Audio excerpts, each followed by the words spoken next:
الحمدللہ رب العالمین والعاقبۃ للمتقین والصلاۃ والسلام علی اشرف الانبیاء والمرسلین اما بعد بسم اللہ الرحمن الرحیم الصلاۃ والسلام علیک یا سیدی یا رسول اللہ وعلی آلک واصحابک یا سیدی یا حبیب اللہ۔ سامعین کرام السلام علیکم ورحمۃ اللہ وبرکاتہ۔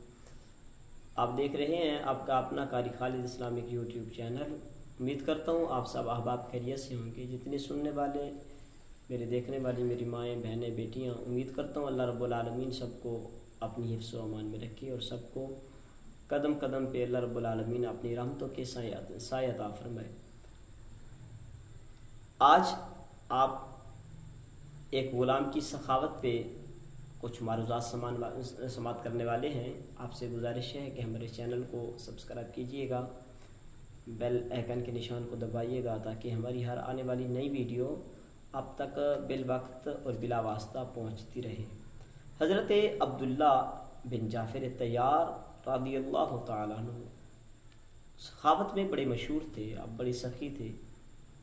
آپ جتنا بھی مال ہوتا تھا اللہ رب العالمین کی رضا کے لیے سخاوت کرتے تھے، یعنی لوگوں میں بانٹتے تھے۔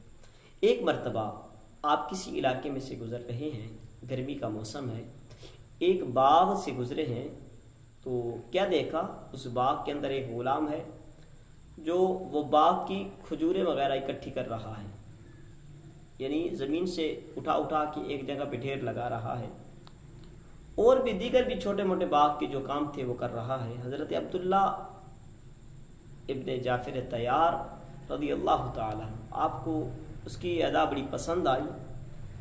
آپ اس کی حرکات و سکنات کا جائزہ لینے لگے، ساتھ ہی میں تھوڑا دور آپ بیٹھ گئے۔ جب بیٹھے تو کیا دیکھتے ہیں، اتنے میں باغ کے مالک کا بیٹا آیا ہے، اس کے ہاتھ میں 2 روٹیاں تھیں، اس نے غلام کو روٹیاں تھمائیں۔ چنانچہ وہ غلام روٹیاں لے کے ذرا ہٹ کر کھانے کے لیے بیٹھ ہی گیا۔ جیسے ہی وہ زمین پہ بیٹھا روٹی کھانے کے لیے، اس دوران ایک کتا اس غلام کی طرف آ گیا۔ جب آیا اس نے قریب آ کر دم ہلانا شروع کر دی۔ غلام نے ایک روٹی کتے کے سامنے رکھ دی۔ جب ایک روٹی کتے کے سامنے رکھی تو کتے نے جلدی سے وہ روٹی کھا لی اور دوبارہ غلام کی طرف دیکھ کر دم ہلانے لگا۔ غلام نے دوسری روٹی بھی اسی کی طرف یعنی کتے کے سامنے رکھ دی اور خود کام کے لیے اٹھ کھڑا ہو گیا۔ حضرت عبداللہ ابن جعفر طیار رضی اللہ تعالیٰ عنہ آپ فرماتے ہیں مجھے اس کے کام پر بڑا تعجب ہوا۔ میں اس کے قریب آیا اور پوچھا، اے لڑکے تمہاری ہر روز کی خوراک کیا ہے؟ غلام بولا، وہی جو آپ نے ابھی دیکھی ہے۔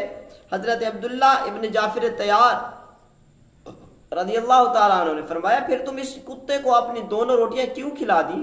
غلام کہنے لگا، حضرت ہمارے اس علاقے میں کتے نہیں ہوتے، میرے خیال میں اس کتے کو اتنی سخت بھوک ہے کہ اس علاقے میں لے کر آئیے، اس لیے میں نے اثار سے کام لیا، یعنی سمجھ سے کام لیا اور اپنی روٹی اس کو کھلا دی۔ عبداللہ ابن جعفر طیار رضی اللہ تعالیٰ عنہ نے پوچھا، آج رات کیا کھا کر گزارا کرو گے؟ وہ کہنے لگا، آج کی رات میں بھوکا سو جاؤں گا۔ حضرت عبداللہ رضی اللہ تعالیٰ عنہ اپنے دل میں کہنے لگے، اے عبداللہ لوگ تو تیری سخاوت پر بڑا ناز کرتے ہیں، لوگ تجھے بڑا سخی کہتے ہیں، لوگ تیری سخاوت کی تعریفیں کرتے ہیں اور کہتے ہیں کہ آپ عبداللہ ضرورت سے زیادہ سخاوت کرتے ہیں، مگر حقیقت یہ ہے یہ لڑکا اے عبداللہ ابن جعفر طیار تیرے سے بھی زیادہ سخی ہے۔ حضرت عبداللہ ابن جعفر طیار نے اس غلام کے مالک کے پاس جا پہنچے اور فرمایا، بھائی یہ غلام مجھے بیچ دو، میں اس کو خریدنا چاہتا ہوں۔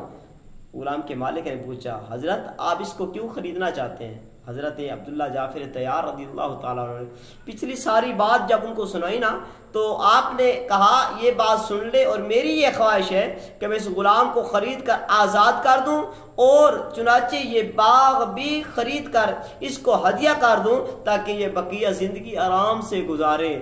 اس پر اس غلام کا مالک کہنے لگا، جناب آپ نے تو اس کی ایک ہی خوبی دیکھی ہے اور آپ اس پر اتنے مہربان اور متاثر ہو گئے ہیں، ہم تو ہر روز اس کی بے شمار خوبیاں دیکھتے ہیں، اور میں آپ کو گواہ بنا کر کہتا ہوں میں نے اس غلام کو اللہ کی خوشی کے لیے، اللہ کی رضا کے لیے، رب تعالیٰ کو راضی کرنے کی خاطر آزاد کر دیا ہے، اور یہ باغ تو یہ جو باغ ہے جس کو آپ دیکھ کر آ رہے ہیں، میں نے یہ باغ بھی